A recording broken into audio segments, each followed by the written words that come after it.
So the first question is, now you are into this profession since a long time now. It's been like 4-5 years now into this profession. 4 years, yeah. 4 years, yeah. So जब आपने शुरू किया था and now how do you look at things? What is that one statement would you like to give कि अभी क्या चल रहा है journalism में? I mean, I would have preferred to start with something a little more happier and positive, but sadly that's not possible. I mean, when I started out, I had a lot more hope than I do now. I mean, when I started, when I figured, when I was studying in the college, when I was doing my internships, the idea of journalism was very different from what we see it today as. There was a certain level of credibility and respect associated with journalists. If people knew that you were a journalist, it meant that, you know, you're bringing some credibility to the table. We don't have that anymore now. I mean, probably you go to any park for a morning walk and you ask the uncles and aunties there, and they'll tell you ki, matlab, you'll hear all sort of very great things about how journalism is these days and how incredible and liars journalists are. And I mean, that is sad that that's happening, but I can't deny that either. I mean, it's sad that there is a very few authentic, credible, good journalists who still practice journalism as we studied in probably by the book, you know.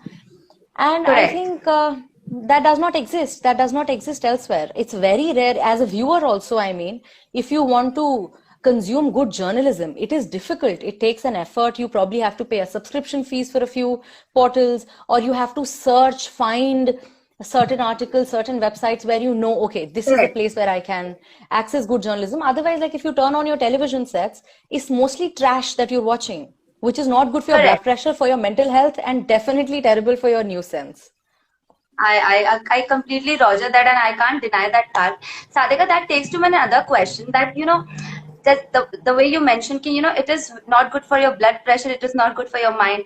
Do you think कि किसी तरह से ये जो इस तरह का content अभी सर्व किया जा रहा है, how it is dangerous for people who are like अभी जो बड़े हो रहे हैं, जिनको कुछ भी knowledge नहीं है, they have just come out from the schools, or probably they are in schools or in colleges, and they're consuming this type of content. How dangerous it is for them? True. So you see, when you're studying journalism, there is a thing called the hypodermic needle model. So students of journalism are taught this hypodermic needle model, which means that you are trying to feed a certain ideology to the masses. I think that is what is happening now. Your worldview, your perception, and especially I feel in middle class Indian families, you don't choose the news you watch. Your father puts on a ABP or a Z News or a Aaj Tak or whatever, and you constantly watch that while eating lunch, while moving around in the house. It's constantly on like a chatter in the back of your mind. So it really shapes your worldview. As a person, what you think about what is happening around you, that really, so this news is really shaping the ideas that these people who are now growing up listening to this news have. And the ideas that this news is trying to feed are partly stupid and idiotic, and massively, absolutely false. For example, when the China thing was happening, every day on the television, they would say, China Bharat se dar gaya. Or China, you know, China is, we have given a strong message to China. I mean, nationalism is, I mean, you know, it's great that people take pride in their country and how strong we stand. But it's an absolute lie if you say that China is going to be scared of India. That is clearly not what happened, at least in this situation. So when you try to feed that idea, the idea of international politics for like probably a 13-year-old or 14, 15-year-old who's watching this news is completely altered. So I feel anybody who's sort of shaping their worldviews based on this news, you are not living in this country. It's a very different idea that is being fed to you, because this country, this Ram Janmabhoomi is not what shapes the mind of this country. This country is shaped by the problems of malnutrition. This country is shaped by the problems of employment. This country is shaped by the problems of agriculture failure every year, water shortage, scarcity, floods, disease, tuberculosis, malaria, multiple things like these. These are the actual concerns of this country. Ram Janmabhoomi is not what bothers people. it's an idea that is fed to you which suddenly becomes so personal to you as a human being that then you feel कि मेरे घर में रोटी हो ना हो पर राम मंदिर बनना जरूरी है. So And then you see eventually Sadhika, you... it is correct. Yeah, please continue, please continue. Yeah. No, please, you were saying. So that's what brings to me this idea also कि if you are putting something out of on Facebook or on your Instagram, putting an ideology which is different from which has been fed to you, you are getting brutally bashed, you are being trolled, and you know I have Of seen a course. lot of times when I put across a point कि नहीं ये चीज ऐसी हो सकती है, we should talk about all these things and this doesn't matter. I have personally faced that kind of attack on social media. You know, you are a chindi journalist doing all this stuff you don't know how to do. So that kind of stuff is happening, and that is terrifying. Actually, that is terrifying. Yeah. No, so see, first of all, I think any ideology, because I'm sure that people out of the 11 people who are watching us and probably 10 more, probably more who will watch us after this, people are going to say the same things about you and I right now, saying that Ram Janmabhoomi matters to me because this is not Ram, you know, the sentiment of some inexplicable closeness to the issues. So to them, I would just like to say that if any ideology that you have, whether it is some religious fanaticism, for the lack of a better word, or whether it is some political, whatever ideology you have, if that ideology is pushing you to abuse, to troll other people, and leaving no space for any discussion or disagreement, then that ideology is extremely problematic right off the mark. The second thing is why you are trolled when you say anything against the popular sentiment these days is because, I mean, again, for at the cost of sounding cliche, because we have become intolerant. Right. We were okay with, I mean, 10 years, I mean, what, a couple of years back, we were okay with saying that if, for example, Rahul Gandhi goes to the parliament and says ki sabko CNG do, we were okay with making a meme or a song out of it, or we were okay with laughing at our prime minister. Or for example, when Manmohan Singh would stand in a stadium filled with journalists, and these are unfiltered questions. These are hundreds of journalists sitting in a stadium, and Manmohan Singh would stand there and take one question by one.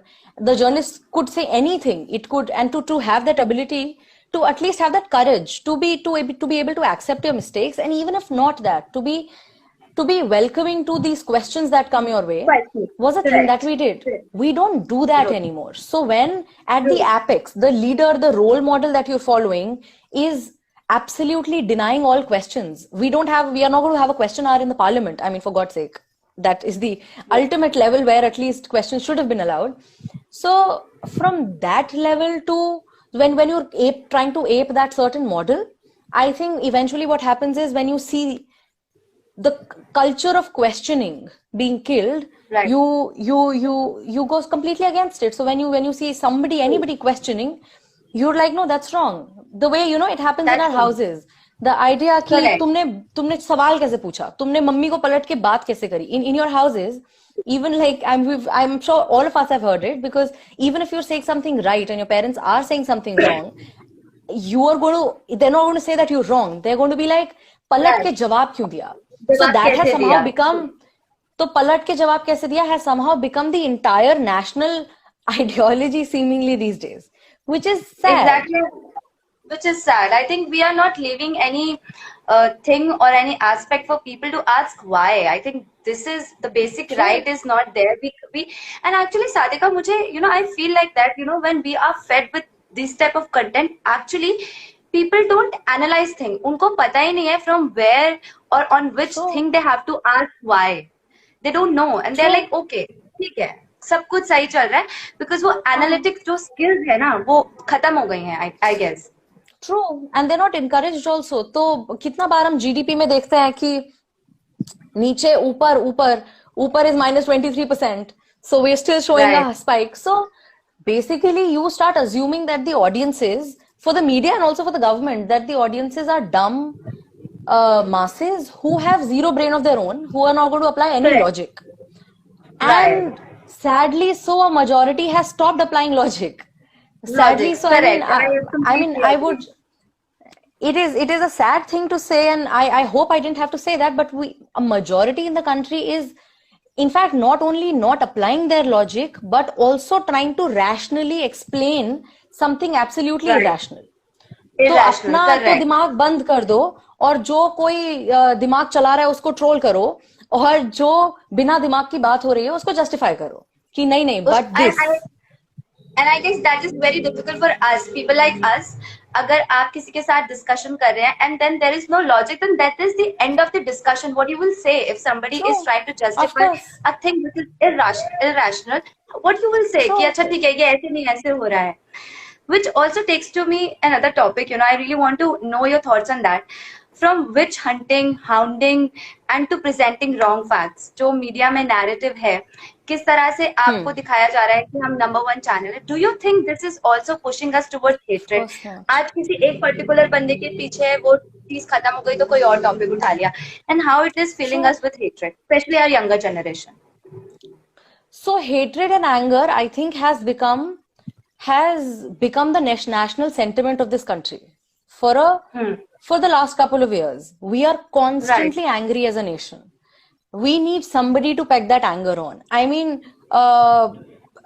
if India has become one of the largest consumers of rape porn on the internet, so even when we consume porn, we want to watch rape porn.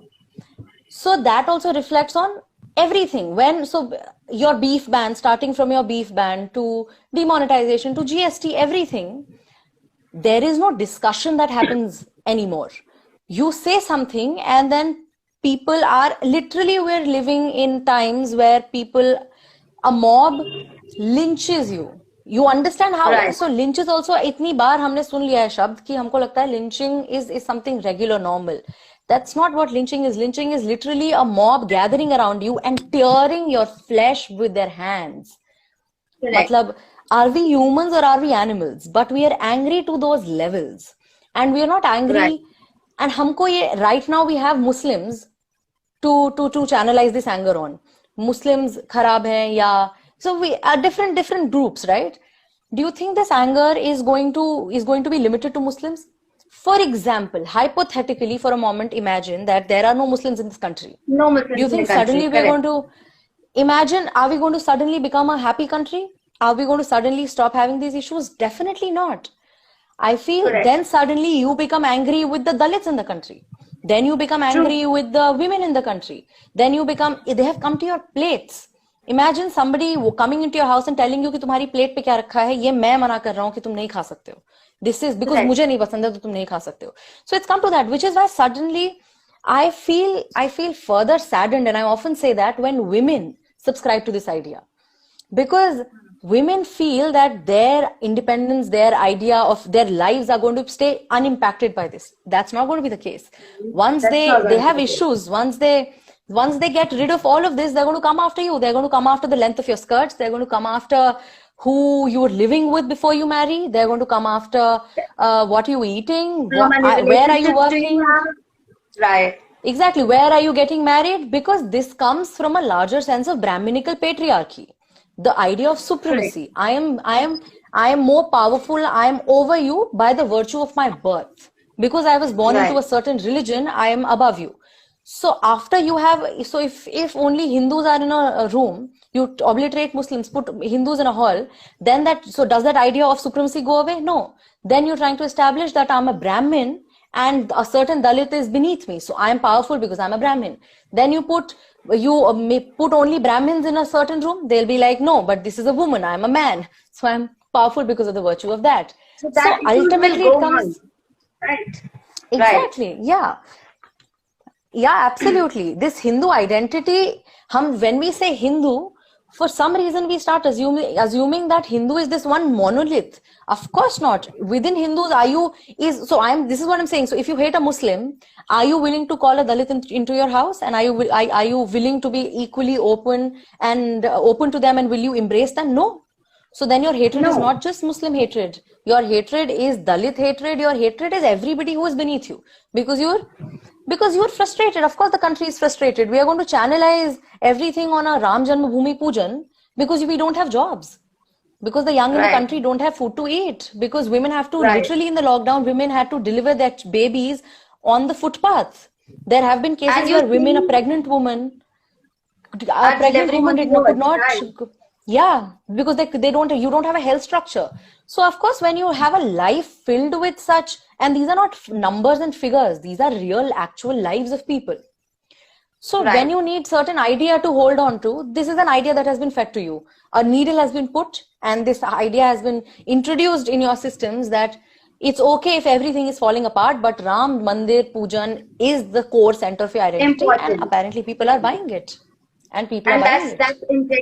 that is injected into our systems through, I think, media, because it has been so much Of course. celebrated by media, and there's no discussions on Yeah, yeah. GDP, that how badly we are failing in that, and we are Yeah. actually moving towards a mass unemployment. You see, Sadhika, I just tell you, a couple of days I put up a post on LinkedIn. I needed something content writing on something, and you won't believe, in just 10 minutes there were 200 applicants. People are so Yeah. desperately in need of jobs. So I was like so shocked कि मतलब हम at the time when we should be talking about all these issues, media is busy doing other stuff. So that's why, Of which takes course. me to the other topics that people, like, a lot of questions were there before this session. A lot of students who want to understand कि अगर वो career बनाना चाहते हैं. So now you are into this field from last 4 years. What is your opinion, and what do you want to give them as an advice, piece of advice? See, I think the first thing you need to look into is, why do you want to be a journalist? Because that is a core question. If you want to become a Right. journalist in this country to do good work, to go to a village, figure out what is the problem of the last. Antyodaya is basically a term that our entire democracy was built on. The last person Right. should benefit. So if you're trying to do the journalism for the last person in the country, the poorest, the most disadvantaged, if you want to reach out to that person and then find out what is irking that person and try to solve his problems, then you are probably going to have a really tough career.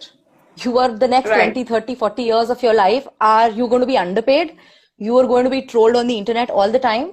It's not going to be glamorous. It's going to be a very difficult job, because, and at the same time, it is going to be a very important job. So if you are actually looking at doing things like these, you need to keep this in your mind, that it is going to be difficult, but it is extremely important. But if you want to be a journalist because you want to be a news anchor, from a totally practical point of view, that is a very far off thing. I think you're a 20, 22, 23, 24, 25-year old when you want to become a news anchor, which is not a possibility. You need to invest certain years. It's not a pretty face and a teleprompter that you have to read off. The journalists that you see around you right now who are news anchors, these are people who've invested years. I mean, more than the career span of these people is actually more than my current lifespan. So Right, these people right. have spent I like completely roger over that. That was a 25. good point. Yes, yes. Yeah, so Correct. 25, 30 years you spend into journalism, then you attain the credibility that you go on the screen and people look at what you have to say and they believe, they associate credibility with what you have to say. I think so. Unless you have that, reading off a teleprompter is not the goal that you should be setting for yourself if you're in college. So wanting to become a news anchor and read off a teleprompter every day is not a great goal. So think about, why do you want to be a journalist? And if you're convinced, right, ask yourself the right questions. And if you think this is working for you, this profession is actually where you want to be for the right reasons, then I think post that, what you need to do is, you need to really start in doing a lot of internships, as many you can, in as many places possible, because that actually gives you a real idea of how newsrooms function. And not just and not just your bigger newsrooms, not just TV newsrooms, but a radio newsroom, a television newsroom, a broadcast newsroom, a print newsroom, a digital newsroom. What are the dynamics? What is the pressure that the industry involves? What is it actually going to be like? And I think once you have that by the third year of your college, then you can probably go for it. I mean, I am still really apprehensive of why would people want to, but that's what I'm saying. If in Right. 2020, if you're in a college, if you're an 11th, 12th standard student, if you're in the first, second year of your college, the question you need to be asking yourself in all seriousness is, why do you want to be a journalist? And Right. really, I mean, it's if you want to have, if you want to get fame and if you want to be a news anchor, and which is why you want to be a journalist, you're probably here for the wrong reasons and it's not going to work out for you. But I mean, of course, if you want to be a government mouthpiece, then might as well.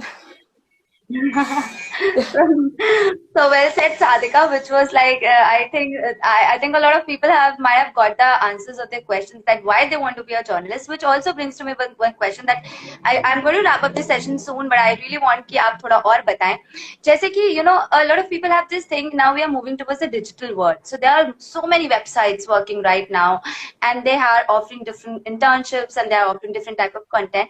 A lot of students ask, कि is it okay to go for a website now and do a lot of internship in website or in the digital media, because it is eventually the future, or they should try this, TV industry and the print medium also? See, so definitely try everything.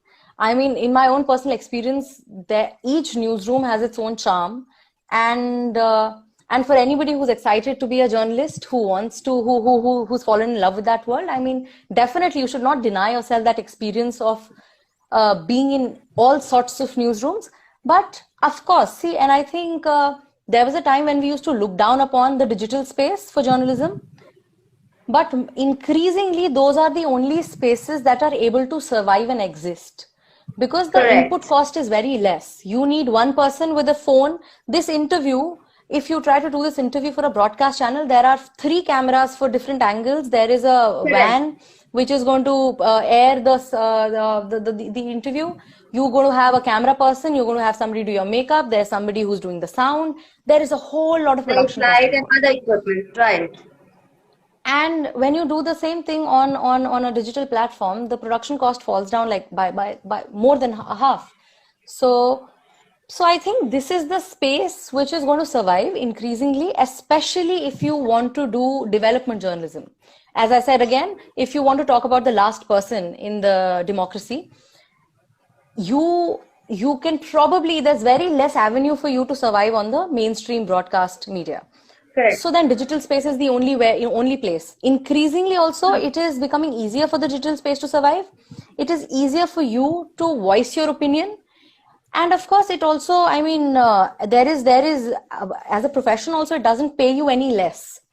Of course, you probably, and also the star effect of those who want to become a star, those who want to become star journalists, which is also, again, extremely problematic. But if you want to, I think there was a time when news channels were the only way to do that. But now I think we have enough people with the print, with the Quint, with the Washington Post, with the AJ Plus, Al Jazeera's online platform, with a bunch of these where you again, those have those specific figures. So I think that suffices. Plus, going ahead, of course, digital has become irreplaceable. So even if I'm not saying that broadcast is going to die down or print is going to die, but can print survive on its own? No. So all major newspapers have a website. They have an app, or they have some sort of online presence going for them, and sometimes in equal measure. So probably a newspaper will have, for example, Times of India will have a full-on online presence. Like they do videos, they hire people specifically for the online content.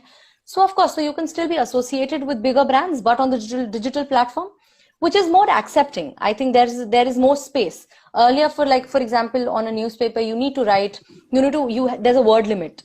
So you can't write more than that. On digital space, that's not a concern. Everybody can make videos, everybody. So I think it's a more democratic, liberating space. And of course, that's the way ahead.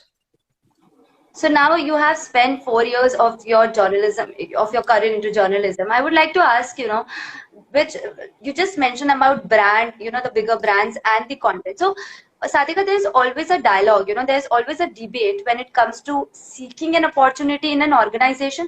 So what one should look for? A brand, better brand, good paycheck, or where you are, respected as a journalist, or your opinions are respected as a journalist, if somebody wants to make a career into this profession? Okay, so if you want to make a career into this profession and don't care about the work you're doing, you're literally free to go work anywhere. You will be hired. You can aim for a fat paycheck like a corporate job. There are options like that. But if you want to do good work, then I feel also pay is going to be less throughout your career. If you want to be a good journalist, you are not going to be well paid. You are not going to get a big fat paycheck. Your lawyer friends, your corporate friends are going to always earn more than you, and I think you have to make peace with that. After that, I always think that you should have an exposure with a bigger brand. But what happens in a bigger brand, for example, let me give you, okay, so without taking names, okay, so if you're working with a bigger brand, what happens is there's a hierarchy that needs to be followed. An intern is an intern. A cub reporter is a cub reporter. A senior reporter is a senior reporter. There's principal correspondent. Like the whole hierarchy is followed to the T. When you work with a smaller team, this hierarchy sort of does not exist as stringently, at least. I mean, even if the hierarchy is there, you don't have to follow it. So then I feel you have the space to explore your own creativity. You are thrown in the deep end. If like a crisis happens, for example, like if something huge, for example, you hear that there is a hospital some 25 kilometers from where you stay, and like in the hospital, some 20 children have died overnight. This is a crisis situation. So here, if your senior reporter is already working on something, there is a great possibility that as an intern also, you will be sent to report on that, which I think being thrown into the deep end is the only way to be a good journalist. You don't learn journalism in classrooms. And especially in India, I mean, it's sad, but in India, though, at least there are no classrooms left where you learn good journalism. Barring a few, I mean, barring two, I think, which come to my mind, two universities. There's Jamia, which teaches you convergence and a couple of things here and there, technicalities of it. But anyway, so you learn journalism only on the field when you're out there with dust on your shoes, with sweat on your forehead. That's the only way you learn journalism. And I think working with a smaller team, with a smaller brand is the only way to learn fast. I mean, that's how I went about it. I started working with Go News. Go News was India's first app-based news channel. It was a small platform, small team, 30 odd people. But then I got like a lot of opportunities. So the amount of reporting, traveling, exposure to like the camera, everything would have come much later, and I would have been able to learn and experience that much later, despite having studied journalism. But I was able to experience all of those things much early in my career because I was working with a smaller team. So I would always suggest start with a smaller team. You are not going to be well paid irrespective. So digital probably is one space. Irrespective of the brand. Yeah. I mean, again, I was going to take a name, but like your ABPs, Aaj and your Z's are probably one of the least paying. So if you're a fresher off the college, I think the best paid is digital spaces. Digital spaces, I think, are these days paying the most to especially freshers and people out of college. So that's one place you could look at. Thank you so much, Sadhika. It was wonderful chatting with you, and I think a lot of people have got an insight that how journalism industry works, and I think that is very important to put out the dialogue. Actually, what has been injected to people is really different, and what is the real scenario is really different. Before you go, I would like to ask you ki bas thoda sa you just throw a light on Indiaspend, what does it do and how it works, and if somebody wants to reach out to you people and want to get associated, what are the technicalities involved? Oh, okay, sure. So Indiaspend is again, and I'm thankful, touchwood, that I'm very privileged to be working with Indiaspend, because Indiaspend is one of the very few organizations left in the country which are still sticking to development. Like, for example, if I pitch a story about the last person taking that name again, the story ideas are more than welcome. So Indiaspend is basically a data journalism website. It is one of India's first investigative data journalism website. So what we do is that we approach publicly available data, the government's own data, and then we analyze that data. So for example, we will, if I'm working on a story on immunization, I will reach out to government's own website called the Government People and ask them to give me that data. And if I have access to that data, I will then analyze that data and ask the questions not out of my own experience of having spoken to like 3 people on the field or from a figment of imagination, but I will look at that data and then I will say that, okay, immunization here has gone down, or here a certain vaccine is not available, or here the plan was to achieve this target by this year, but we are way off the mark. So this is what IndiaSpan does. The core areas that we report on are largely development oriented: climate change, energy, health, agriculture, education, also a little bit of it. Several development areas, primarily focusing on health and gender, actually. So, and if you want to reach out to us, the core office for IndiaSpan is located in Mumbai, where we also have a couple of interns working for us. So you could, if you go on our website, there are email addresses available. You could send in your resumes. You could drop in your resume even for an internship. And I think, also if you're a journalist who is a freelance journalist, and if you want to write with us, IndiaSpan writes, so IndiaSpan functions in English, Hindi and Tamil, and you could send us pitches for any story ideas that you have. You could send us those story ideas on the email addresses, I think, which are given on the website, and we publish freelance pieces as well. So those are the ways you can reach out to us.